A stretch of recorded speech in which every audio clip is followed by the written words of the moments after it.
নমস্কার বন্ধুরা, আজকের যে ভিডিওতে আলোচনা করব তার বিষয় হলো কলিযুগের শেষে কি হবে, কিভাবে এ কলিযুগ ধ্বংস হবে। তাহলে চলুন বন্ধুরা, আজকের এই ভিডিওটি শুরু করা যাক। এই ভিডিওতে একটু আলোচনা করব কিভাবে এ পৃথিবী ধ্বংস হবে, এ কলিযুগ ধ্বংস হবে। যারা এখনও সাবস্ক্রাইব করেননি তারা দয়া করে সাবস্ক্রাইব করবেন, লাইক করবেন, শেয়ার করবেন। তাহলে বন্ধুরা চলুন আজকের এই ভিডিওটি শুরু করা যাক।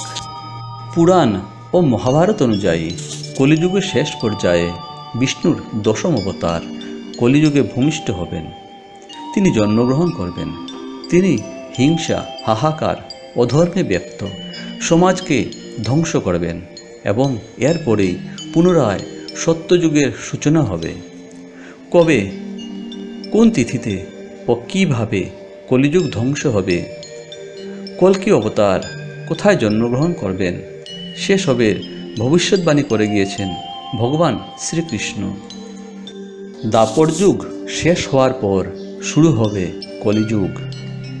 এই যুগের শেষ পর্যায়ে বিষ্ণু মানব অবতার নিয়ে অধর্মের নাশ করবেন।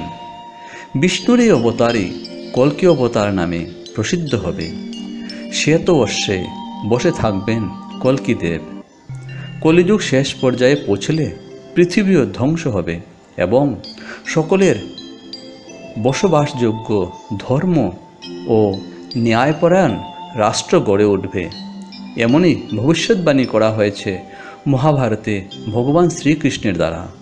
তবে কলিযুগ শেষ হতে কত বছর বাকি আছে, কলিযুগের জন্য কি কি ভবিষ্যৎবাণী করে গিয়েছিলেন ব্যাসদেব, সেসবেরই আলোচনা করা হবে। পুরাণ অনুযায়ী কলিযুগের সময়কাল হল 4,32,000 সৌরবর্ষ বা মানববর্ষ। আধুনিক কালের গণনা অনুযায়ী 3102 খ্রিস্টাব্দে এই যুগের সূচনা হয়। এ সময় 5টি গ্রহ মঙ্গল, বৃহস্পতি, বুধ, শুক্র ও শনি মেষ রাশিতে 0 ডিগ্রিতে উপস্থিত ছিল। এখন পর্যন্ত কলিযুগের মাত্র 5124 বৎসর কেটেছে। অর্থাৎ এই যুগ শেষ হতে এখনও 4,26,876 বছর বাকি আছে। পুরাণ অনুযায়ী এটি কলিযুগের প্রথম পর্যায়। তবে এখন থেকেই অনেকেই কল্কি অবতারের পুজো, আরতি ও প্রার্থনা করেন। কলিযুগকে অন্যান্য যুগগুলির মধ্যে সবচেয়ে নিকৃষ্টতম বা খারাপ বলে মনে করা হয়। কলিযুগে কল্কি অবতারের তিথি মনে করা হচ্ছে পৃথিবীতে যখন পাপ ও আতঙ্ক চরম পর্যায়ে পৌঁছবে তখন ভগবান বিষ্ণু কল্কি অবতার রূপে জন্ম নেবেন এ পৃথিবীতে। সম্ভল নামক স্থানে বিষ্ণুযশা নামক ব্যক্তির গৃহে কল্কি অবতার রূপে জন্ম নেবেন। নিজের দেবদত্ত ঘোড়ায় বসে পাপের নাশ করবেন তিনি। পুরাণ অনুযায়ী শ্রাবণ মাসের শুক্লপক্ষের পঞ্চমী তিথিতে বিষ্ণুর দশম অবতার কল্কি রূপে এই পৃথিবীতে জন্মগ্রহণ করবেন। শাস্ত্রমতে মাত্র 3 দিনের পৃথিবী থেকে সমস্ত অধর্মীদের নাশ করবেন কল্কি অবতার। এরপর বহু বছর পৃথিবীতে রাজত্ব করে ধর্ম স্থাপন করবেন তিনি। কলিযুগে কি কি ঘটবে? ভগবান শ্রীকৃষ্ণ নারদকে বলেছেন যে কলিযুগে পুরুষ স্ত্রীর নিয়ন্ত্রণাধীন হবে।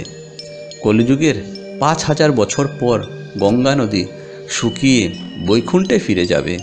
আবার 10,000 বছর পর সমস্ত দেবদেবতা মর্ত্য ছেড়ে নিজের ধামে ফিরে যাবেন। ব্যক্তি সমস্ত ধর্মীয় কাজ করা বন্ধ করে দেবে। এক সময়ে অন্ন ও ফলের উৎপাদন বন্ধ হয়ে যাবে। চারিদিকে হিংসা, মারামারি, অর্থনৈতিকতা প্রসার হবে। এই যুগের শেষে প্রতিটি ব্যক্তি অধর্মী হবে। ধর্ম একদম ওরা মানবে না। যুগ শেষে প্রলয়ের আগমন হবে। কলিযুগের শেষ সময়ে প্রচণ্ড বৃষ্টিপাত হবে। এর ফলে চারিদিকে শুধু জল থই থই করবে। সমস্ত পৃথিবী জলমগ্ন হবে। জনগণের মৃত্যু হবে। এরপর 1,70,000 বছরের সন্ধিকালের এক যুগের শেষ ও দ্বিতীয় যুগের শুরুর মধ্যবর্তী পর্যায়কে সন্ধিকাল বলা হয়।